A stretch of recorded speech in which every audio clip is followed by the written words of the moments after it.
Eu tenho aqui uma pergunta para vocês. Mais uma. Eu sei que eu faço várias, mas eu prometo que não é por querer. Quem aqui investe em ações? Levanta a mão. Boa. Bom, temos um número interessante aqui. Quem investe em renda fixa? Você viu que a renda fixa ganhou por aqui, né? Vamos lá por último. E multimercado? Vocês têm investimento alocado em multimercado? Tá bom, aqui a gente está com um ranking interessante. Renda fixa, ações e depois multimercado. Bom, esse pessoal já está entrando aqui, bem-vindos. Temos espaço aqui na lateral mais para frente.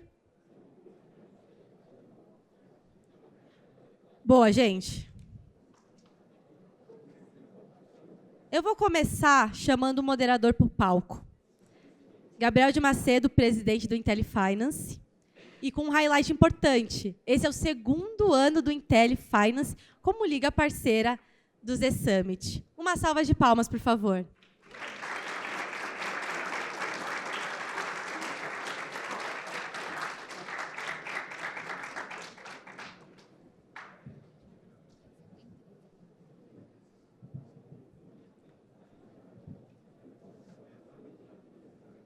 Bom, olha, gente, vou falar uma coisa. Ele está aqui no backstage me ajudando pra caramba, então vamos lá. Eu vou admitir que eu fiquei um pouco no lounge praticando a pronúncia, tá? Temos aqui o primeiro palestrante, Rudolf Schliffner, espero que eu tenha falado certo, CEO da Santander Asset Management. Uma salva de palmas, por favor.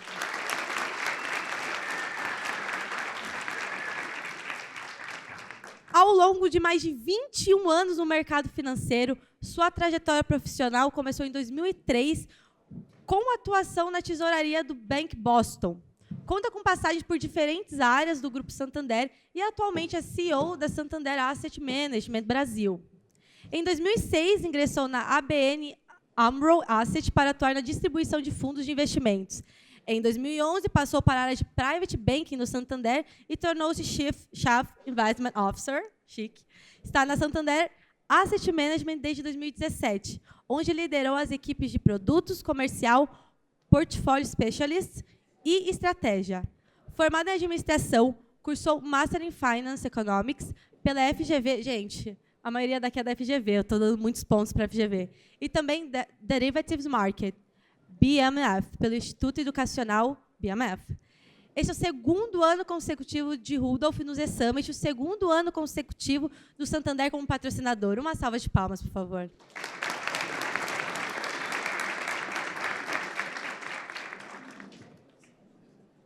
Chamo o segundo nome para o palco também, Vitor Tolofo, Head de Gestão de Crédito da Bradesco Asset. Uma salva de palmas.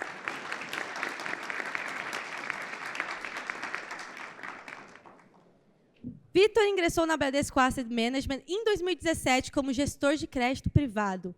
Anteriormente, trabalhou por 7 anos como gestor e trader de fundos de crédito privado na BRZ Investimentos, focado tanto no mercado local como internacional de crédito brasileiro. Entre 2009 e 2010, trabalhou na BNP Paribas Asset Management com a gestão de fundos e renda fixa. Vitor é graduado em Administração de Empresas pela FGV e possui certificado CFA. Uma salva de palmas.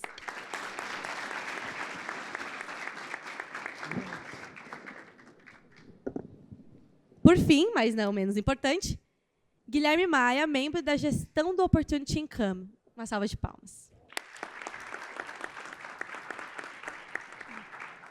Guilherme ingressou no Opportunity como membro da equipe de gestão do Fundo Opportunity Income em 2023.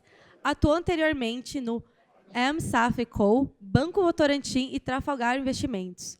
É graduado em Economia pela FEA USP, onde também concluiu o mestrado em Teoria Econômica. USP também apareceu bastante aqui, vale fazer esse highlight. Este é o terceiro ano consecutivo do Opportunity como patrocinador do Z Summit. Uma salva de palmas, por favor.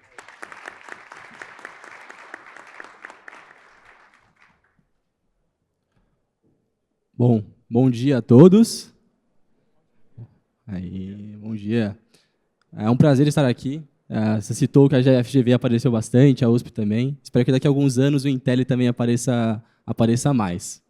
Bom, é um prazer estar aqui conversando com cada um de vocês, é um prazer estar com todos vocês aqui também presentes. Eu sou Gabriel de Macedo, eu sou o presidente da Liga, e vai ser um prazer conversar aqui, falando de diversos temas, tratando tanto do cenário externo quanto do cenário interno, abordando diversos tópicos super interessantes. Por favor, se apresente um pouquinho, contando um pouquinho sobre vocês. Pode começar.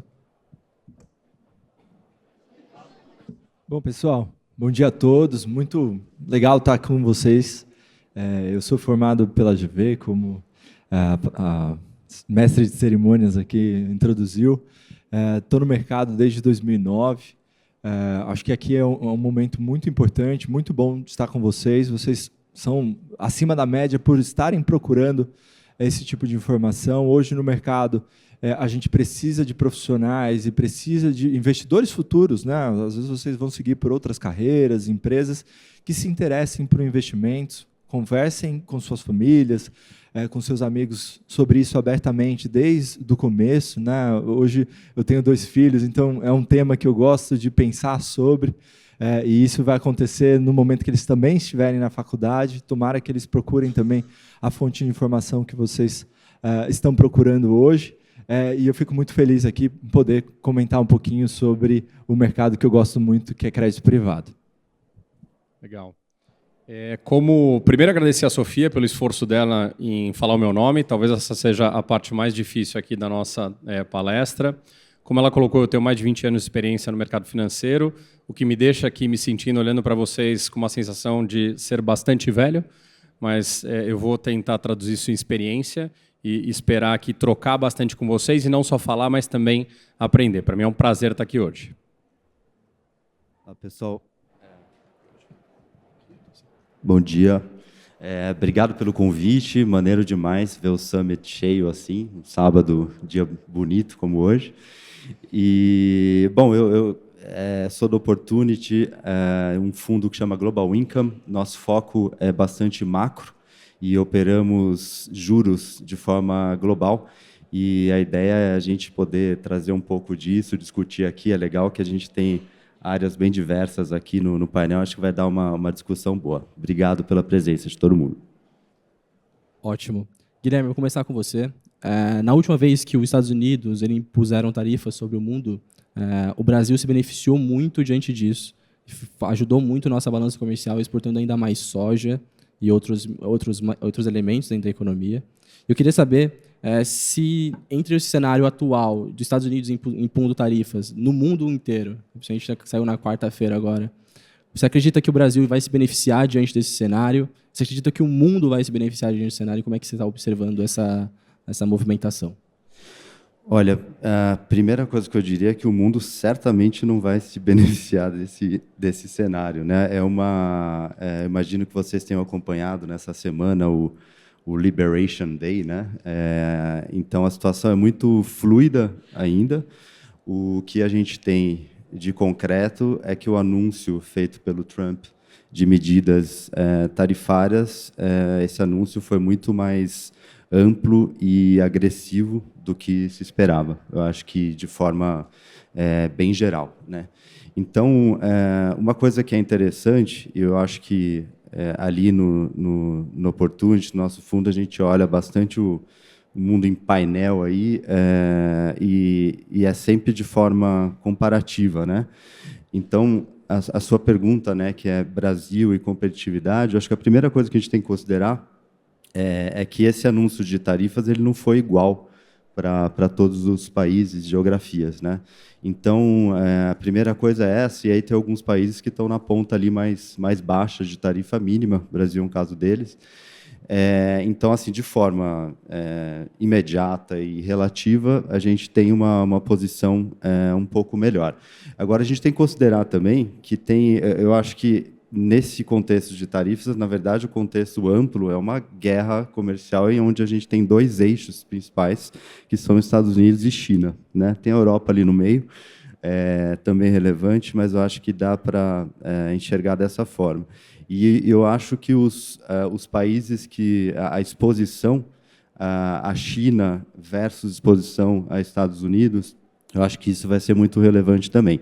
Então, eu tenho visto na imprensa aqui no Brasil muito comentário sobre enxurrada de produtos chineses e isso possa, né, prejudicar a indústria, mas eu vejo de forma contrária, né? Eu acho que se é um país que está mais exposto a um comércio maior num país em um ambiente de guerra comercial, eu acho que isso é bom, isso vai ser bom para o Chile, por exemplo, também, que, aliás, não só está na tarifa mínima, mas não foi afetado nas exportações de cobre.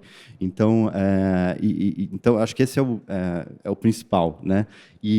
Agora, uma coisa que é importante é que esse anúncio agressivo, a gente acredita que seja a base para uma negociação, né, posterior, né, mais ampla, e aí para cada país isso vai contar em setores diferentes, tal.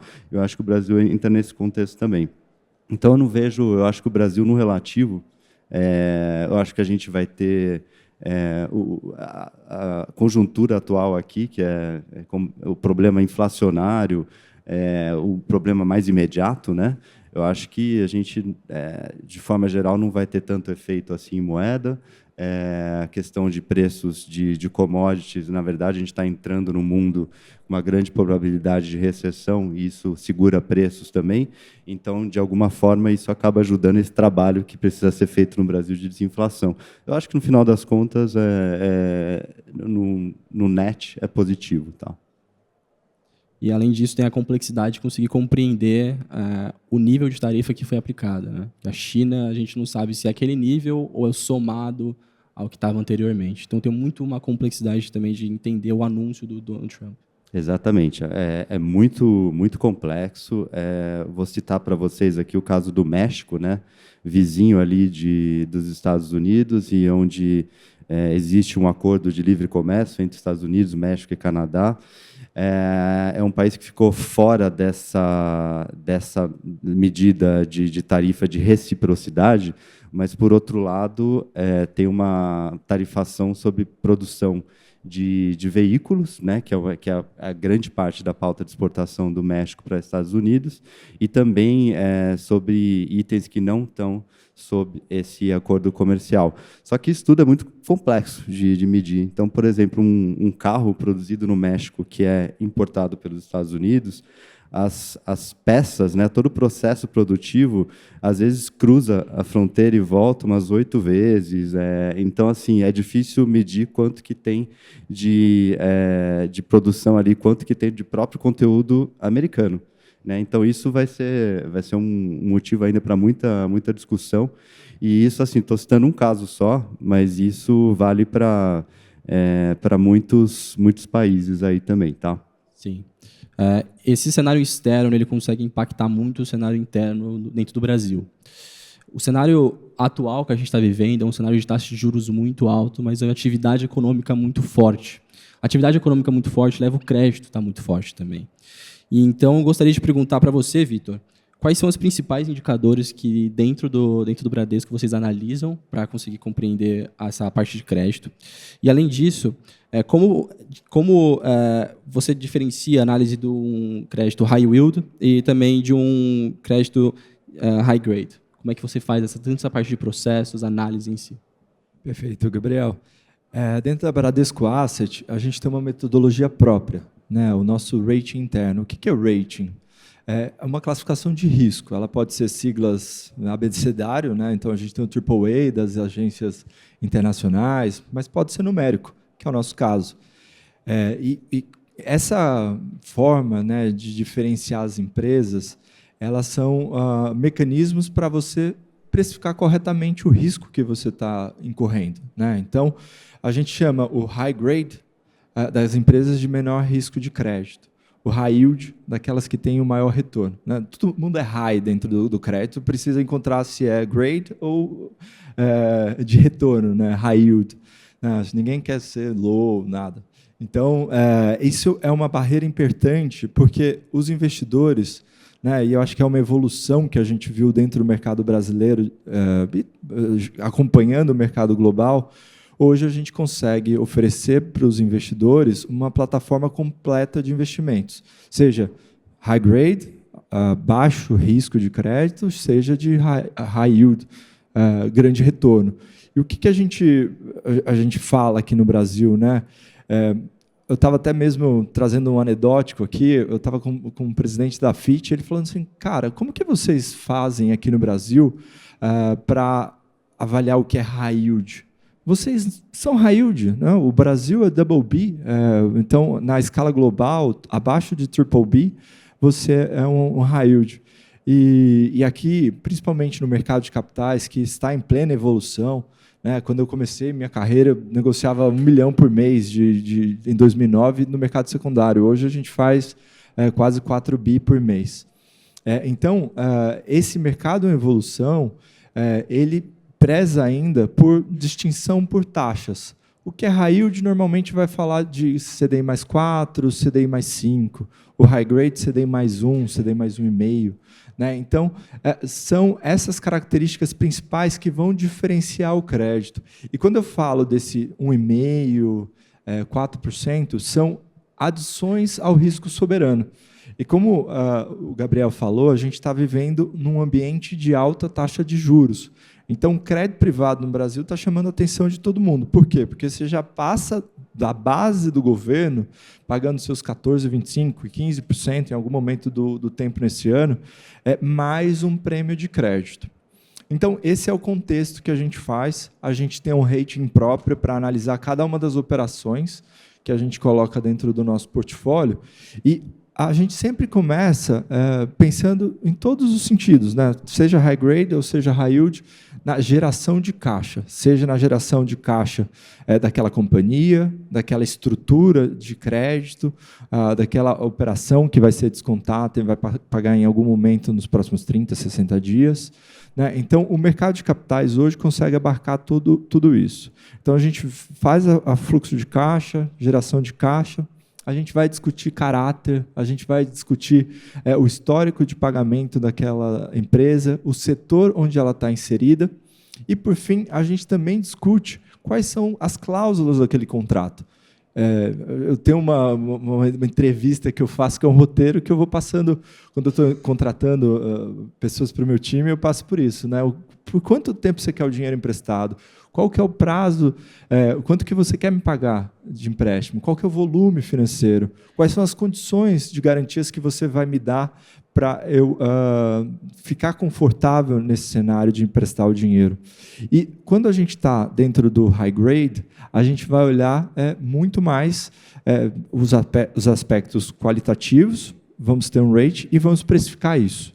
E essa precificação é fundamental porque a gente vai fazer uma análise relativa como o Guilherme faz.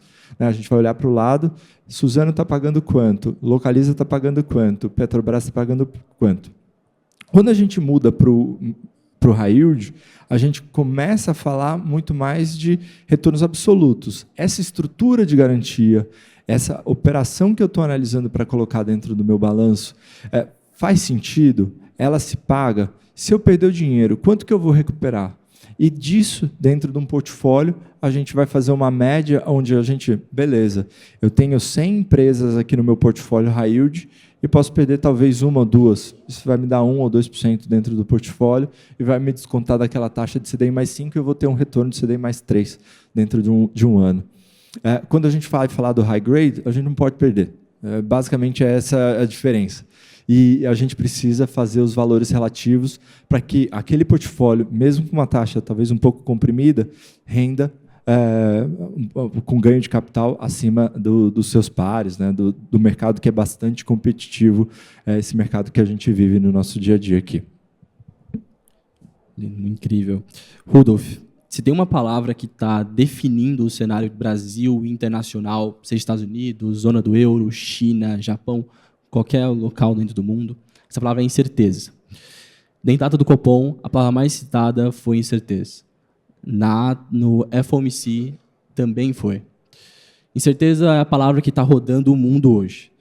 Então, a minha pergunta vai ser olhando mais para a nossa alocação de portfólio. Diante desse cenário alto de incerteza, bancos centrais com medo de recessão econômica dentro dos Estados Unidos, com medo de recessão econômica dentro do Brasil, mesmo com atividade muito forte, olhando essas tarifas e tudo mais. Como é que a gente consegue alocar o nosso portfólio, nos protegendo dessa incerteza e, mesmo assim, mantendo bons retornos? Legal. Primeiro, eu acho que, até te ouvindo, eu acho que tem na sua pergunta um viés muito pautado na expectativa de que o investidor, muitas vezes, ele vai começar a pensar no seu portfólio tentando traduzir um cenário e, consequentemente, implementar, que para mim é um viés tático de alocação. E eu queria reforçar com vocês que existem vários estudos empíricos que o sucesso de um portfólio ele é infinitamente mais explicado pela alocação estrutural e menos pela alocação tática. Então, necessariamente, você, investidor, que começa a investir, começa com a total disciplina de pensar no seu planejamento financeiro como o primeiro passo. E o planejamento financeiro ele tem a ver com você se autoconhecer do ponto de vista de o que eu ganho hoje, o que eu gasto hoje, qual que é a minha capacidade de poupar. Em cima da minha capacidade de poupar, é aí que eu vou destinar parte do meu recurso para aquilo que tem que ser a reserva imediata, que vai ser a minha necessidade de curto prazo, aquilo que eu vou poder segurar por mais tempo e vai ter por objetivo cumprir o meu objetivo de médio prazo, como pagar a faculdade, comprar ali um carro, e aquilo de fato que vai ser de longo prazo. Aí você, se autoconhecendo, você pode ir para o passo de alocação estrutural, que é quando eu vou combinar as diferentes classes do ponto de vista estrutural com cada um dos meus objetivos. E por fim, e só por fim, você vai pensar no ativo, você vai pensar na estratégia, você vai pensar no instrumento. E é nesse momento que você pode sim se valer da gestão tática, né? Seja você investidor direto, seja você delegando isso para um profissional, como o Guilherme ou o Vitor que estão aqui. Vocês viram que, seja na explicação do Guilherme, seja na explicação do Vitor, existe uma complexidade gigante do ponto de vista de uma leitura de cenário. O Guilherme acabou de descrever para a gente que quando o Trump anunciou ali as tarifas, existia a expectativa, até então, de que ele seria mais negociador. E o anúncio chocou o mercado no sentido de que ele não foi.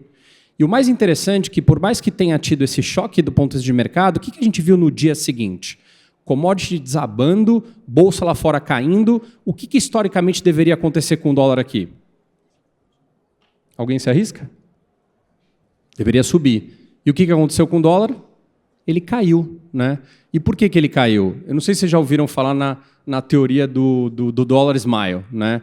Que basicamente, e até a nossa economista, Ana Paula, ela divulgou isso no LinkedIn recentemente, que economia americana se valorizando, o que acontece com o dólar? Atrai fluxo, sobe. Se a gente tiver ali uma recessão global, o que acontece com o dólar? Sobe também, dado que é porto seguro, o investidor corre para isso. Só que tem uma parte que não é o extremo deste sorriso, que é exatamente quando os Estados Unidos, ele, no relativo, ele vai pior que o mundo. Nesse momento, o que acontece? O dólar se desvaloriza.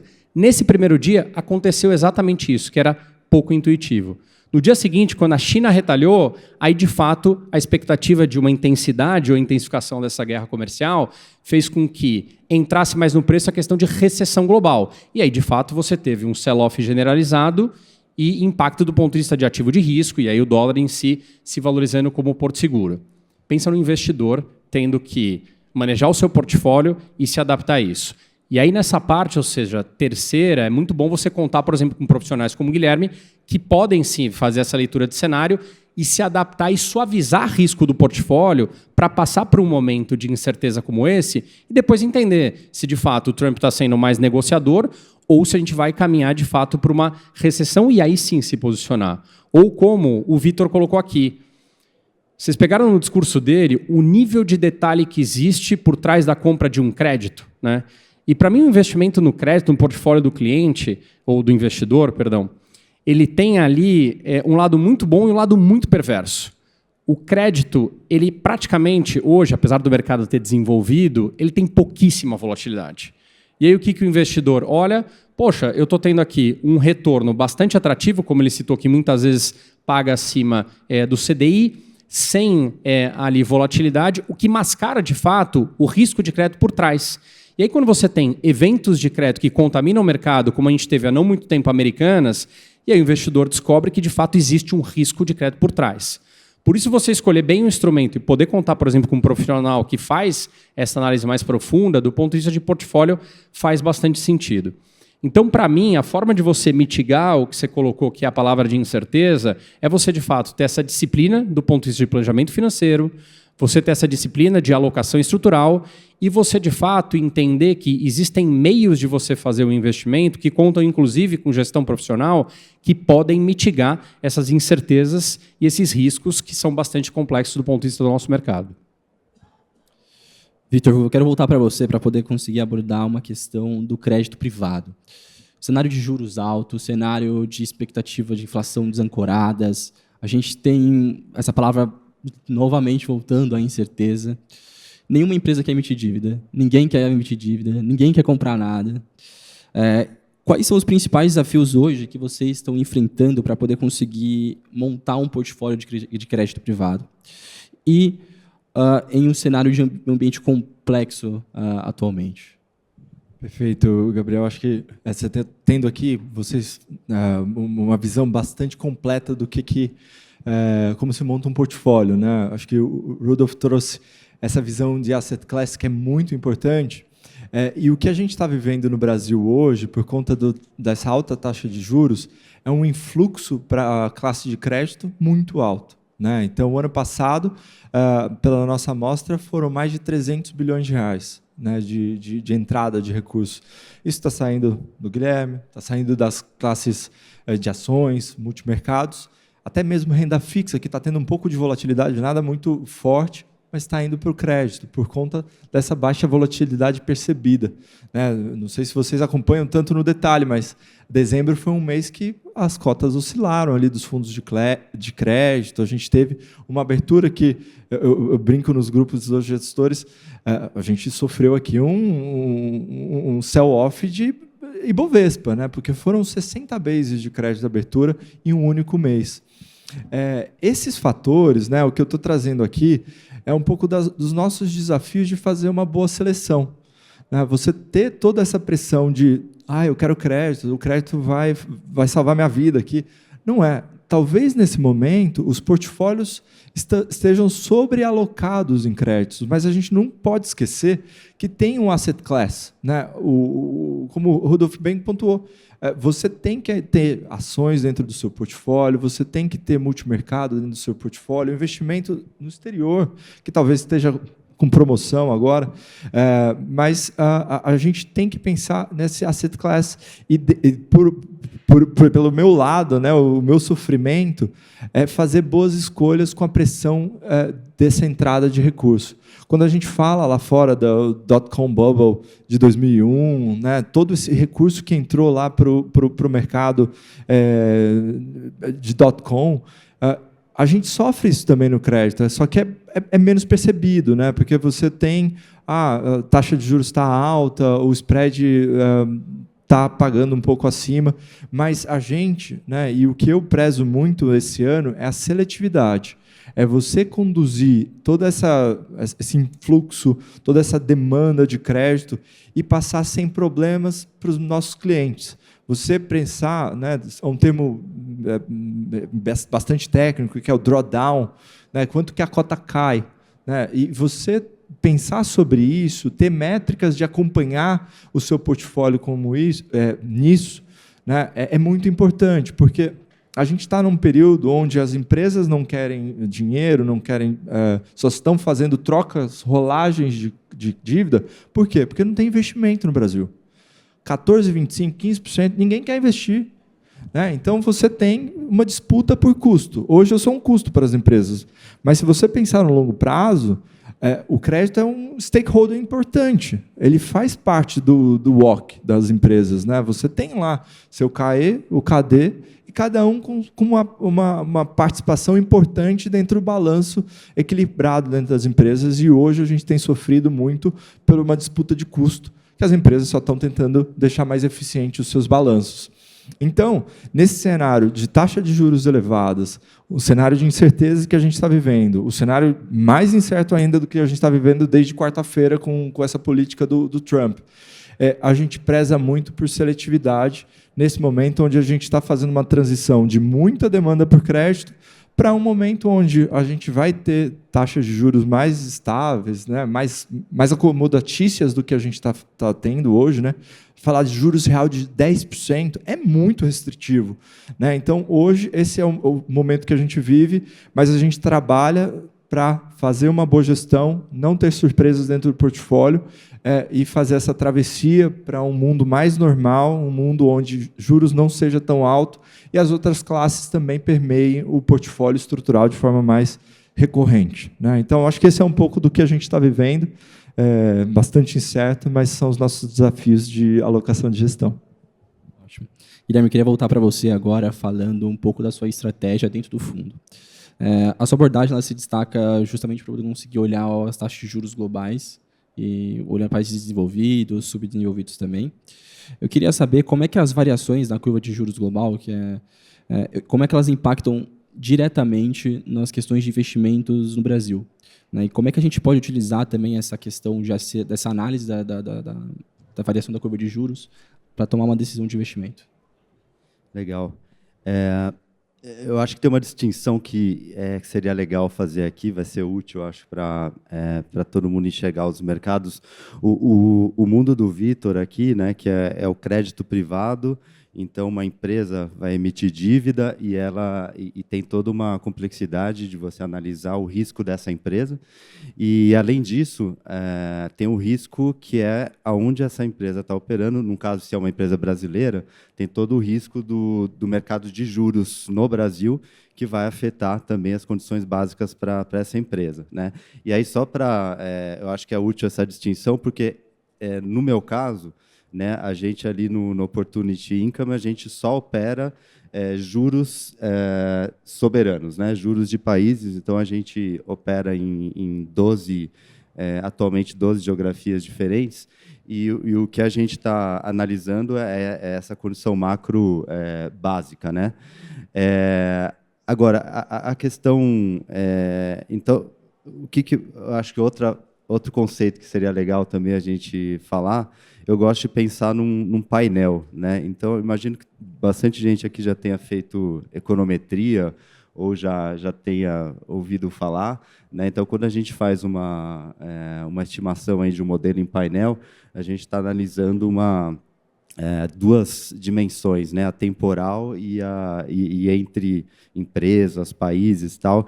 Então, quando a gente olha a gente gosta de olhar o mundo num painel, né? Então, nesse painel, a gente vai ter efeitos que são específicos a cada país, e a gente vai ter efeitos que são comuns, né? E que eles podem seguir. Então, já chegando na sua pergunta, dei bastante volta aqui, eu gosto muito de pensar como a gente está falando dessa complexidade toda que está vindo de fora, é um choque externo, e isso está afetando todos os países de uma forma parecida, né? Eu acho que a grande utilidade aqui é separar o que é próprio do mundo, que está sofrendo esse mesmo choque, como sofreu o choque da pandemia, por exemplo, ou da alta de preços de energia. Agora, a gente está separar o que é esse choque, né, que é específico para o Brasil ou não. E aí eu volto à sua pergunta inicial, né, que é como é que está o Brasil nesse comparativo. Então, eu acho que daqui para frente a gente vai ter que... a gente já concluiu aqui que tem até uma certa vantagem comparativa do Brasil. Agora, quando a gente olha esse painel, o fator específico ao Brasil é grande, né? Assim, tem alguns países que estão, em algum momento, que estão com efeito específico, quase que a gente pode negligenciar para fazer uma decisão de investimento, porque está seguindo mais forças globais. O Brasil está com uma força interna, né, muito, muito grande. Então, a minha visão é que, pensando nas decisões de investimento para o Brasil, a gente tem que pensar que, no relativo, ele está até melhor do que esse choque global, e a força de análise tem que ser colocada muito mais em fatores internos, que são bem complexos. E no caso do Brasil, a gente tem uma complexidade adicional, que é também pelo tamanho de mercado, que sofreu bastante nos últimos anos, e acabou tendo, por exemplo, no mercado relevante para mim, que é de curva de juros, a gente está tendo uns movimentos, né, uma volatilidade, que às vezes torna o Brasil praticamente inoperável, né? Então, boa parte do segundo semestre do ano passado até agora, a gente está em abril, praticamente a gente não teve posição de Brasil, por causa dessa complexidade de movimentos que às vezes a gente não consegue entender, que aí é aquela questão do estrutural e o ruído, né? A gente opera muito no estrutural e às vezes é um pouco difícil de aguentar esses trancos, né? Então, a sua pergunta difícil para caramba de responder, mas o que eu diria é que, no caso do Brasil, a gente pode focar um pouco mais para dentro e falar por que eu estou pensando em investir em ativos brasileiros, sendo que tem outras opções também. E aí, depois dessa pergunta, assim, o que tem aqui de diferente que eu possa falar, realmente vale a pena estar aqui? Né? No momento está bem complexo, mas eu acho que a gente pode dizer que, por forças globais, o Brasil está um pouco melhor do que a média. Tá? Ótimo. Rudolf, diante de todo esse cenário que a gente acabou discutindo, diante dessa incerteza, diante desses juros altos, diante de diversos elementos dentro da economia brasileira e mundial que a gente está observando, eu queria saber como é que a gente pode lidar, então, com o trade-off entre o ganho de dinheiro, nosso ganho de capital, né? Então, o nosso rendimento e a nossa preservação de capital. Porque quanto maior o risco, maior tem que ser o retorno para a gente entrar em um determinado ativo. Então, como é que a gente lida com esse trade-off? Perfeito. Eu vou pegar um gancho aqui, até na fala do Guilherme, que, de fato, muitas vezes a gente tem que pensar sim numa dinâmica local, mas para tomar uma decisão de investimento a gente pode relativizar ela. E, especificamente, a classe de renda fixa hoje, apesar dela capturar todos esses riscos que a gente colocou aqui, isso pode ser lido como um prêmio, né? Quando você olha hoje o que paga um título público atrelado à inflação, é uma taxa de juros real bastante alta. A gente está falando de taxas de juros reais acima ali de 7%. Mas essa taxa de juros real acima de 7%, ela é atrativa ou não se comparada, inclusive, com outros investimentos?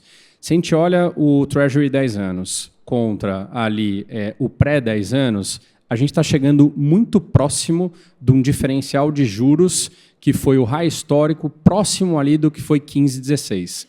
Então, quer dizer que já existe um prêmio de risco embutido que ele captura parte desse cenário de incerteza aqui que a gente percorreu durante a nossa discussão. Posto isso, se o investidor ele tiver ali aquela parcela estrutural que ele pode diversificar em ativos atrelados, por exemplo, ao juros real, me parece que sim, é um prêmio de risco bastante importante. No entanto, ele vai ter que combinar isso com aquela parcela que ele vai ter que deixar por mais tempo. Porque se de fato eu tiver que zerar essa posição no curtíssimo prazo, eu posso enfrentar ali um desvio de cenário que pode impactar bastante, o que a gente chama da marcação a mercado daquele título. E quando você pega os títulos mais longos, qualquer oscilação que você tem, ela tem necessariamente uma sensibilidade maior quanto maior a duration. Então, quando a gente, até na precificação fala o que é o preço do papel na curva, é partindo do pressuposto que você vai levar a vencimento. Então, se você tiver esta possibilidade, acho que existe sim um prêmio que ele já captura parte ali dessas incertezas e ele pode sim ser ali um instrumento de alocação, desde que bem ponderado do ponto de vista do seu portfólio, na linha do que eu tinha colocado, que é respeitando ali os seus objetivos e fazendo parte ali da alocação. Eu usei um exemplo. Eu só não quero criar aqui o viés de que, poxa, eu estou vendendo uma oportunidade para vocês. Senão, tudo que eu falei numa ótica de diversificação, eu jogo fora. Isso necessariamente tem que vir junto com este portfólio diversificado, que é o free lunch, já dizia Markowitz. E essa diversificação ela passa por essas diferentes classes. Eu citei uma, que é o caso de papéis atrelados ao juros real. Existem outras que vão se contrapor e minimizar o risco de portfólio. Porque à medida que você tem ali um ativo, como, por exemplo, a bolsa aqui desvalorizando. De fato, se eu tiver na minha carteira o dólar como proteção, pegando aquele exemplo que eu tinha dado para vocês, eu tenho, de fato, essa diversificação funcionando no portfólio. Então, acho que tentando aqui juntar as coisas, ou seja, a questão da incerteza, prêmio de risco que a gente tem, os diferentes ativos, acho que é a forma como eu vejo que, do ponto de vista de tradução ou expressão no portfólio, o investidor poderia ali se posicionar nesse momento. Incrível. Agora, nesse momento, a gente gostaria de abrir para perguntas. Alguém tem alguma vontade de fazer alguma pergunta específica? Por favor. Ali.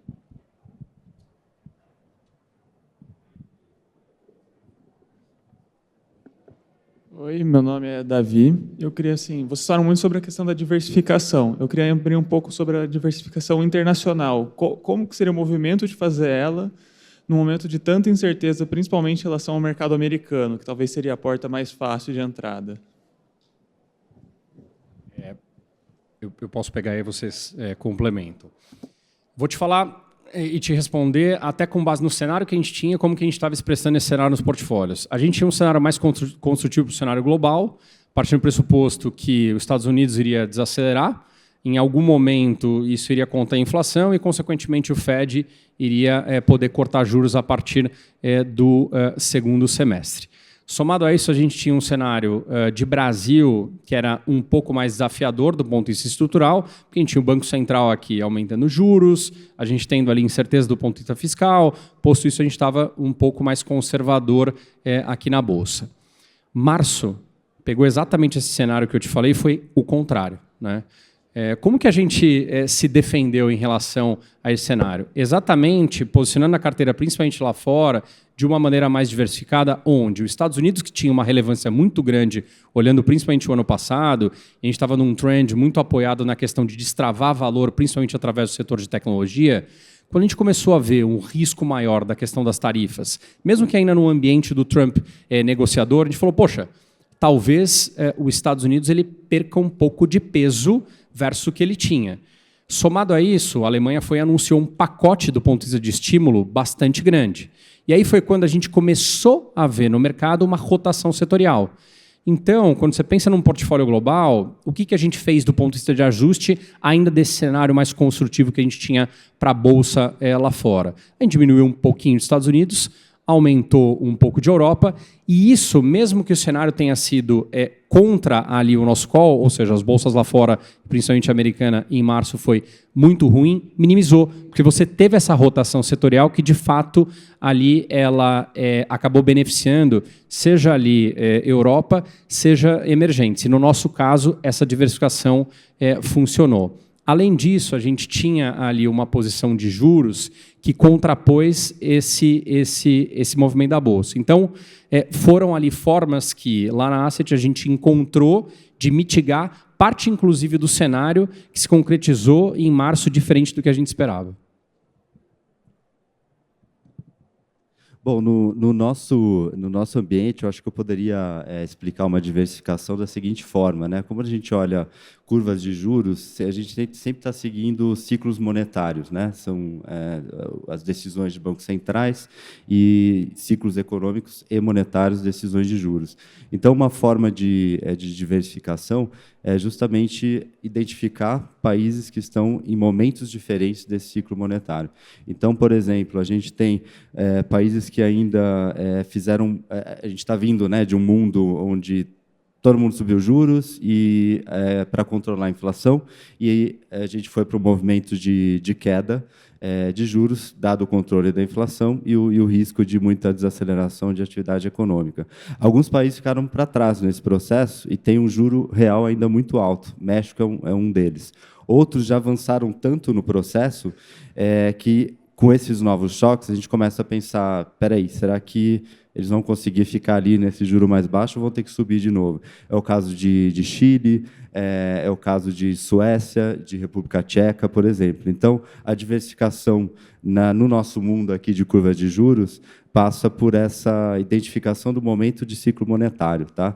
E agora tem uma outra ponta de diversificação, que seria não só nessa parte de curvas de juros mais ativos, né, como que o Rudolf citou, que é, por exemplo, o juro real brasileiro, né? Então, aliás, quando eu falo aqui que a gente não tem posição em Brasil, é pensando em curva de juros. É difícil não ter, né, NTNB, dado o prêmio que foi alcançado. Então, isso também faz parte de diversificação, que é um ativo que vai te dar travar um rendimento num prêmio muito alto de um prazo mais longo. E aí, quando a gente opera, embora não seja curtíssimo prazo, mas um prazo mais curto, que são esses ciclos monetários, aí a diversificação é nessa questão entre países, tá?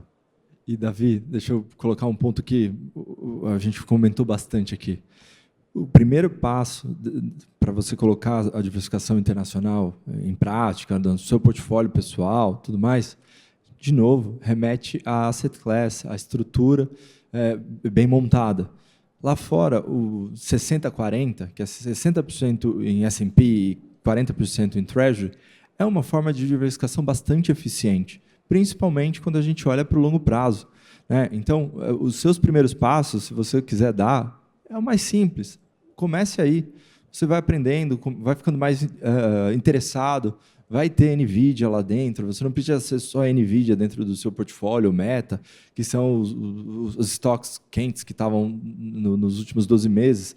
Mas é um passo inicial e é um passo que vai balancear seu portfólio com uma ponderação de risco adequada.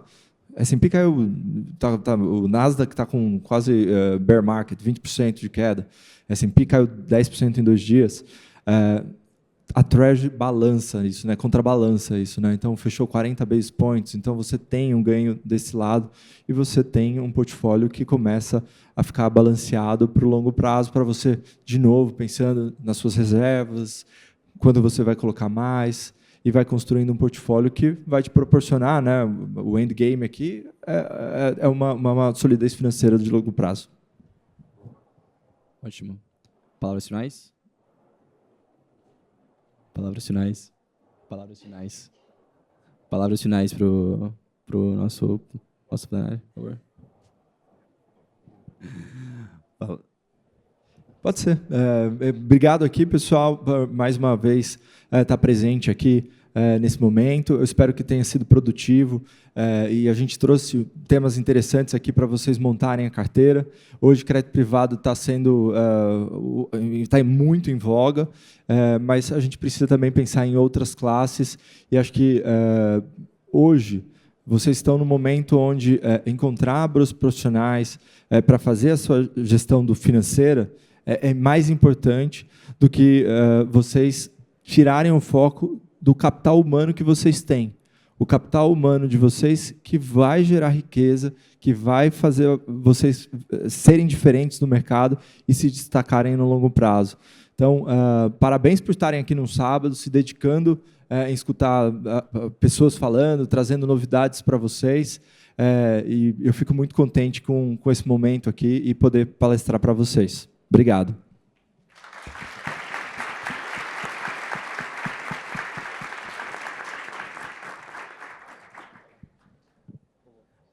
Bom, eu também agradeço aí pelo convite, incrível vocês estarem aqui também no sábado, e eu acho que uma coisa que eu passaria, que eu acho valioso, justamente nesse tipo de evento, onde vocês têm contato, né, com profissionais da área, é que, às vezes, uma decisão, quando vocês começam a pensar em fazer decisões de investimento, em alocação de risco, em diversificação, mesmo que vocês mesmos façam os seus investimentos, se comprem diretamente os ativos, tal, é muito legal seguir, por exemplo, se você coloca dinheiro num fundo, seguir as comunicações desse fundo, qual que é a carteira, a carta, né, o que eles estão vendo de cenário e tal, que eu acho que isso é muito, muito valioso, né, justamente para observar o que a gente aqui desse lado tá fazendo, e aquela pergunta, assim, o que eu posso fazer eu mesmo, investimento, que eu tenho certeza que vocês podem fazer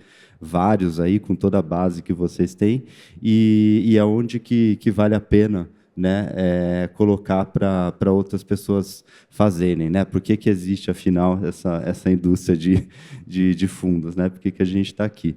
Mas é isso aí, parabéns aí pela presença e espero conversar mais com vocês no ano que vem.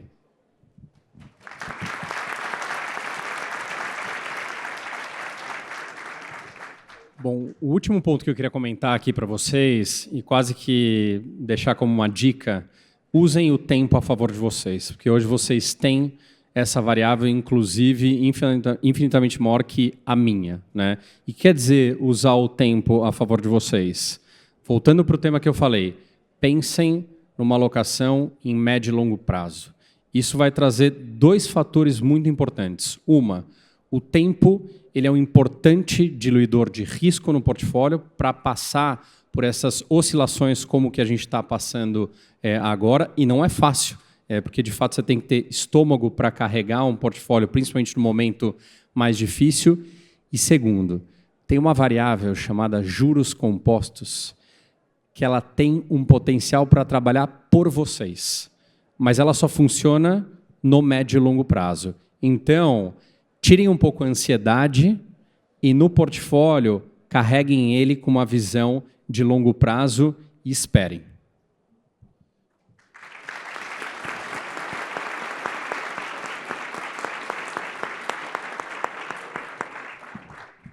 Muito obrigado a todos que estavam aqui presentes. Muito obrigado a cada palestrante de conseguir comparecer hoje, conversar, falar mais sobre suas áreas, contribuir muito com conhecimento para a gente. Eu gostaria, então, de pedir uma salva de palmas a todos aqui que estão aqui, por favor.